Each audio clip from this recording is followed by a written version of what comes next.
ओम श्री परमात्मने नमः। नमस्कार दोस्तों आज का ये वीडियो न केवल उन लोगों के लिए बहुत सारी शंकाओं का समाधान कर सकता है जिनकी एस्ट्रोलॉजी में थोड़ी सी भी रुचि है, बल्कि उन लोगों के लिए भी बहुत लाभदायक हो सकता है जो एस्ट्रोलॉजी सीखना चाहते हैं। दोस्तों, एस्ट्रोलॉजी को लेकर लोगों के मन में बहुत सारी शंकाएं और बहुत सारे सवाल हैं, जैसे आखिर एस्ट्रोलॉजी की जरूरत ही क्या है, एस्ट्रोलॉजी आखिर काम कैसे करती है, क्या एस्ट्रोलॉजी वास्तव में काम करती है, क्या एस्ट्रोलॉजी से भविष्य फल बताया जा सकता है, क्या यह संभव है कि किसी ज्योतिषीय उपाय के माध्यम से कोई कष्ट दूर किया जा सके या समृद्धि हासिल की जा सके, और यदि अगर ऐसा हो सकता है तो फिर एस्ट्रोलॉजर सारे उपाय खुद ही क्यों नहीं कर लेता, खुद ही सबसे ज्यादा समृद्ध और शक्तिशाली क्यों नहीं बन जाता। इस वीडियो में हम इन्हीं प्रश्नों के बारे में चर्चा करने का प्रयास करेंगे। दोस्तों, सबसे पहला प्रश्न तो यही है, आखिर एस्ट्रोलॉजी की जरूरत क्या है। देखिए, मानव जाति की शुरू से ही यह जिज्ञासा रही है कि उसे पता चल सके कि आखिर भविष्य में होने क्या वाला है, क्योंकि ये बिल्कुल सच बात है कि इंसान के जीवन का आधा समय ये सोचने में निकल जाता है कि अब तक क्या हुआ, और आधा समय इस बात की चिंता में कि आगे क्या होने वाला है। जो हो चुका उसके विषय में तो वो अधिक कुछ नहीं कर सकता, पर अगर पता चल जाए कि आगे क्या होने वाला है तो हो सकता है कि वह उसके लिए पहले से तैयारी कर ले। और यदि आज के संदर्भ में देखा जाए तो इस अनिश्चित माहौल में इसकी जरूरत, इसका महत्व और अधिक बढ़ गया है। चाहे कॉरपोरेट जगत के मालिक हों, किसी कंपनी में एम्प्लॉयज हों, युवा हों, वृद्ध हों, पुरुष हों, महिला हों, विद्यार्थी हों, सभी को कभी ना कभी इस विद्या की सहायता लेने की आवश्यकता पड़ जाती है, और सभी कभी ना कभी इसको कम से कम एक बार आजमाना जरूर चाहते हैं। जैसा कि मैंने पहले भी कहा है कि ज्योतिष आमतौर पर एक रहस्यमयी विद्या की तरह से प्रचलित है। रहस्यमयी, चमत्कारी, पर बहुत आकर्षक। पर जहां कहीं भी रहस्य होगा वहां पर शंकाएं भी जरूर होंगी, उसके प्रति डाउट्स भी होंगे, प्रश्न भी होंगे। कुछ लोगों के लिए ज्योतिष जादू है तो कुछ लोगों के लिए अंधविश्वास, और जिन लोगों ने एस्ट्रोलॉजी के प्रभाव को और चमत्कार को महसूस किया है उनके लिए वही एस्ट्रोलॉजी बहुत बड़ी दैवीय सहायता वाला ज्ञान है। दोस्तों, कहने को तो ये वीडियो जरूर है, पर मुख्यतः इसमें आवाज का ही प्रयोग किया गया है। मेरी आपसे विनम्र प्रार्थना है कि एक बार शांत मन से इसे सुनने का प्रयास करें। मुझे पूर्ण विश्वास है कि इस चर्चा की समाप्ति तक आपकी अनेकों शंकाओं के समाधान आपको मिल जाएंगे।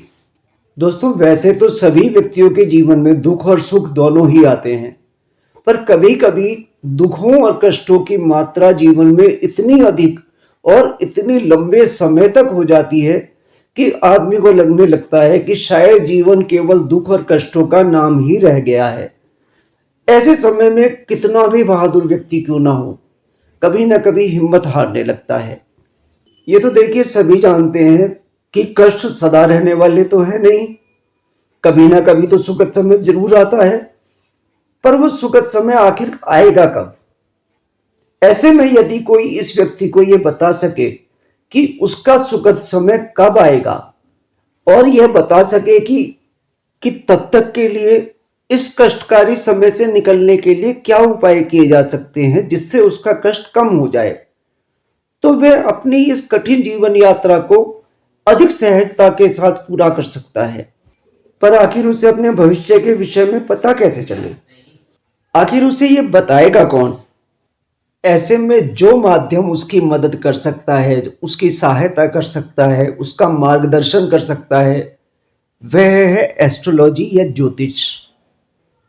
दोस्तों, अपनी इस ज्योतिषीय यात्रा के दौरान ऐसे बहुत से लोग मैंने देखे जो हमेशा से ज्योतिष के आलोचक थे, जो उसे सिर्फ अंधविश्वास मानते थे, पर उनके जीवन में भी कभी ना कभी एक ऐसा समय आया, इतना टफ टाइम, कि जब उन्हें लगने लगा कि इससे निकलने के लिए अब कोई भी उपाय, कोई भी रास्ता शेष नहीं, तो अंत में उन लोगों को भी एस्ट्रोलॉजर से परामर्श के लिए मिलते हुए देखा है। और मैं समझता हूं इसमें कोई बुराई भी नहीं, क्योंकि जब तक किसी चीज को आप आजमाएं नहीं तब तक उसका तिरस्कार या खंडन करना उचित नहीं। सबसे पहले यही सवाल किया जाता है कि आखिर एस्ट्रोलॉजी है क्या, ये काम कैसे करती है और क्या ये काम कर भी सकती है। देखिए, यूं तो ज्योतिष अथवा एस्ट्रोलॉजी की बहुत सारी विधाएं हैं। जैसे कुछ लोग नंबरों का प्रयोग करके ज्योतिष करते हैं, जिसे न्यूमरोलॉजी कहते हैं। कुछ लोग हाथ देखकर हाथ की रेखाओं के अनुसार भविष्यवाणी करते हैं। कुछ लोग टैरो कार्ड्स की मदद से भविष्यवाणी करते हैं। ये कुछ इसी तरह से है जैसे इलाज के लिए एलोपैथी भी मौजूद है, आयुर्वेद भी मौजूद है, होम्योपैथ भी मौजूद है। विधाएं अलग जरूर है, पर सबका उद्देश्य एक ही है, सामने वाले की समस्या को पहचानना और उस समस्या का समाधान प्रस्तुत करना। तो जैसा मैंने आपको बताया कि एस्ट्रोलॉजी करने के लिए भी विधाएं तो बहुत सारी हैं, पर जो सबसे ज्यादा प्रचलित विधा जिसके बारे में फिलहाल हम बात करने जा रहे हैं वह है जन्म कुंडली के द्वारा भविष्यफल की विवेचना। तो ये जन्म कुंडली क्या है? देखिए, इसका मुख्य सिद्धांत यह है कि पूरे ब्रह्मांड या भचक्र, जिसे इंग्लिश में जोडियक भी कहते हैं, इसे 360 डिग्री का मान लिया गया है। उसके पश्चात इसके 12 बराबर हिस्से कर दिए गए हैं, यानी कि प्रत्येक हिस्सा 30 डिग्री का। इनमें से प्रत्येक हिस्से को भाव, घर या हाउस कहते हैं। यानी एक तरह से देखें तो पूरे आकाशीय मंडल को 12 हिस्सों में बांट दिया गया। इसके अतिरिक्त ज्योतिष में 9 ग्रहों की मान्यता है, जो है सूर्य, चंद्रमा, मंगल, बुध, बृहस्पति, शुक्र, शनि और राहु तथा केतु। ये सभी 9 ग्रह हर समय इस भचक्र या जोडियक में विचरण करते रहते हैं, घूमते रहते हैं। तो व्यक्ति का जन्म जिस समय होता है, उस समय जिस जगह उसका जन्म होता है और जिस समय उसका जन्म होता है, उसके अनुसार आकाशीय मंडल या जोडियक में ये ग्रह कहां कहां पर उपस्थित थे, उन सबको नोट कर लिया जाता है और उन 12 भावों में स्थापित कर दिया जाता है। इसी को जन्म कुंडली कहते हैं। अब इसी के आधार पर यह प्रश्न उठाया जाता है कि भला इतनी दूर बैठे ग्रह क्या इंसान के जीवन पर कोई प्रभाव डाल सकते हैं? तो इसका उत्तर है हाँ। देखिए, इसके जवाब में कुछ उदाहरणों को समझते हैं। इन उदाहरणों के माध्यम से स्वयं ही समझा जा सकता है कि प्रकृति और मानव दो अलग चीजें नहीं हैं, दोनों एक दूसरे से जुड़े हैं और एक दूसरे को प्रभावित करते हैं। जैसा कि हम सभी लोग जानते हैं कि पूर्णिमा की रात को चंद्रमा अपने पूर्ण स्वरूप में, पूर्ण यौवन में, पूर्ण तेज के साथ उपस्थित होते हैं। उसी पूर्णिमा के दिन ऐसा क्यों होता है कि समुद्र की लहरें सबसे ऊंची हो जाती हैं, जिन्हें टाइड या ज्वार कहते हैं। आप किसी डॉक्टर से बात करेंगे तो आप इस बात को जानकर शायद आश्चर्यचकित हो जाएंगे कि पूर्णिमा के दिन मानसिक रोगियों की उग्रता बहुत अधिक बढ़ जाती है और उस दिन मेंटल असाइलम, यानी वो जगह जहां मानसिक रोगियों को रखा जाता है, उनकी सुरक्षा बहुत बढ़ा दी जाती है। तो क्या चंद्रमा के पूर्ण तेजोमय होने और इन घटनाओं के बीच में कोई संबंध नहीं है? आपने सूरजमुखी या सनफ्लावर के बारे में जरूर सुना होगा। ये एक ऐसा फूल है जो सूर्य उदय के समय अपना मुख उधर की ओर कर लेता है जिधर सूर्यदेव उपस्थित हैं।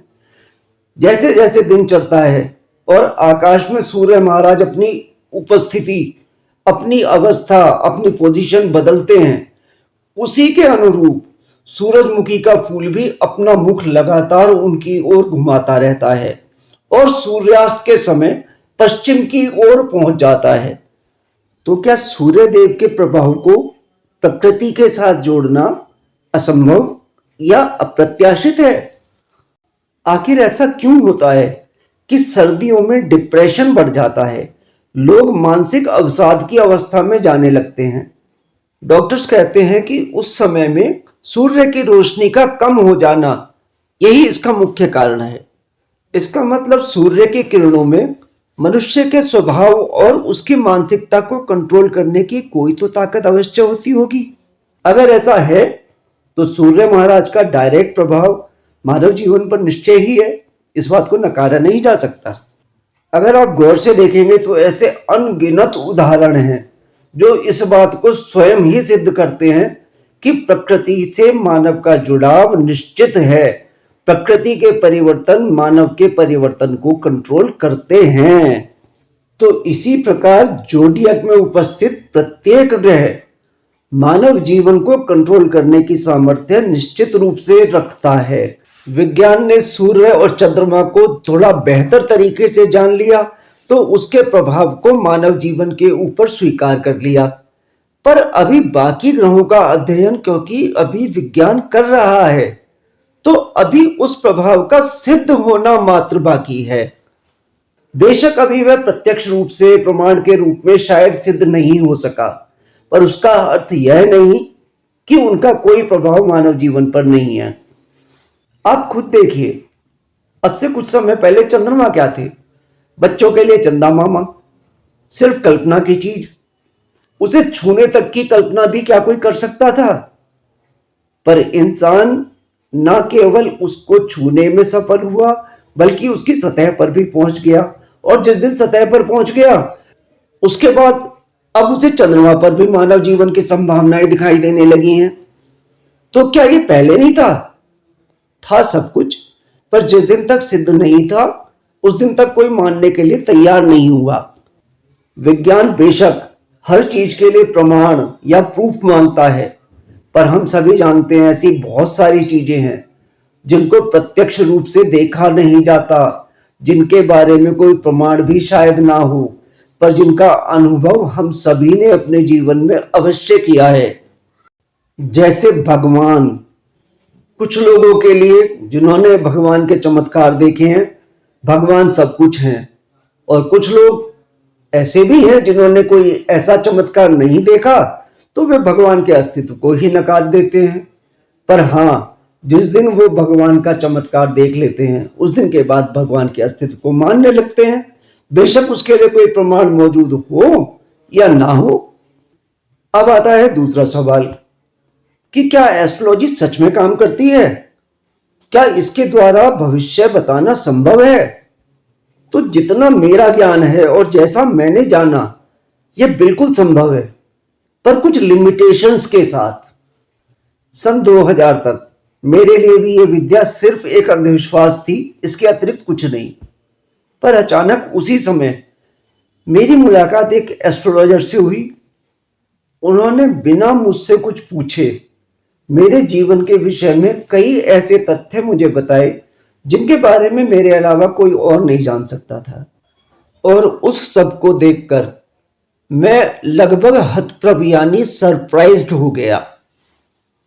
उस दिन पहली बार मेरे मन में इस विद्या के लिए आकर्षण और सम्मान दोनों ही उत्पन्न हुए।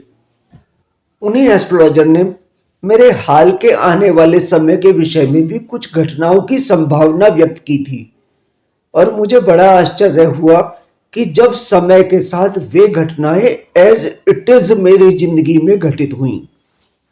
उसके पश्चात मैंने स्वयं इस विद्या का अध्ययन करने का निर्णय किया, और अपने अध्ययन के दौरान और उसके पश्चात जो मैंने अनुभव किया उसको मैं शब्दों में वर्णन नहीं कर सकता।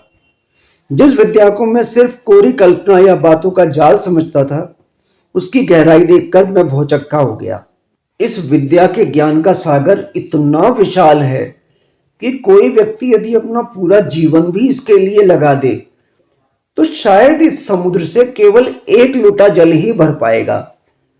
पर यदि किसी ने पूरी तरह से विशुद्ध एक लोटा जल भी हासिल कर लिया है तो यही एक लोटा जल न केवल उस व्यक्ति की बल्कि न जाने कितने लोगों की मदद के लिए महासागर का रूप ले सकता है। तो इसलिए आप अगर इस विद्या पर अविश्वास करते हैं और इसकी गहराई को जानना चाहते हैं तो आप किसी एस्ट्रोलॉजर के पास जाइए। आप उसे अपने विषय में कुछ न बताएं और देखिए क्या वह आपके जीवन के बारे में कम से कम 5 से 10 ऐसी बातें बता सकता है जो आपके अलावा किसी अन्य को ज्ञात ना हो।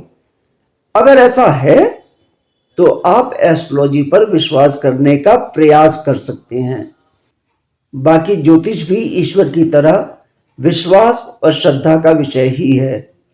कोई भी व्यक्ति जो ईश्वर या ज्योतिष या किसी अन्य विषय पर अविश्वास रखता है तो उसका पूर्णतः खंडन करने से पहले बेहतर है कि कम से कम एक बार उसे स्वयं अनुभव करने का प्रयास अवश्य करे। क्योंकि मेरा मानना है कि व्यक्ति का संबंध मुख्यतः इस बात से होना चाहिए कि कोई चीज काम करती है या नहीं। हो सकता है उसकी कार्यविधि समझ में ना आए कि वह कैसे काम करती है, पर यदि वह काम करती दिखे तो उसके अस्तित्व या प्रत्यक्ष प्रमाण की अपेक्षा करना शायद पूर्णतः तर्क संगत नहीं होगा। अब बात आती है एस्ट्रोलॉजी की लिमिटेशंस की, कि एस्ट्रोलॉजी के द्वारा क्या क्या किया जा सकता है और क्या क्या नहीं किया जा सकता। पर दोस्तों ये चर्चा काफी लंबी होती जा रही है और वीडियो भी काफी लंबा हो गया है, तो इस प्रश्न को और बचे हुए प्रश्नों को मैं अगले वीडियो तक के लिए स्थगित कर रहा हूं। पर अगले वीडियो के लिए आपको अधिक प्रतीक्षा करने की जरूरत नहीं पड़ेगी। अगले 6 दिनों के भीतर मैं आपको अगला वीडियो जिसमें बाकी के प्रश्नों के बारे में संपूर्ण चर्चा करूंगा निश्चय ही उपलब्ध कराऊंगा। दोस्तों ये चर्चा लंबी जरूर है, पर आप खुद समझ सकते हैं कि ये प्रश्न कितने उलझे हुए हैं और इसका समाधान बहुत संक्षिप्त रूप में प्रस्तुत करना संभव भी नहीं। तो बेशक समय लगेगा, पर मैं समझता हूं कि शायद चर्चा सफल अवश्य होगी और आपकी शंकाओं का समाधान अवश्य ही मिल पाएगा। अब दोस्तों आपसे विनम्र प्रार्थना मेरी यह जरूर रहेगी कि आप इस चर्चा के विषय में अपनी 1 या 2 लाइन का कमेंट अवश्य लिखें, क्योंकि हम जीवन के सफर में सहयात्री हैं, एक दूसरे से सीख कर ही आगे बढ़ सकते हैं। कोई भी अपने आप में संपूर्ण नहीं है। तो आपके कमेंट्स की मुझे खुले दिल से प्रतीक्षा रहेगी। नमस्कार दोस्तों, अगले वीडियो तक के लिए विदा।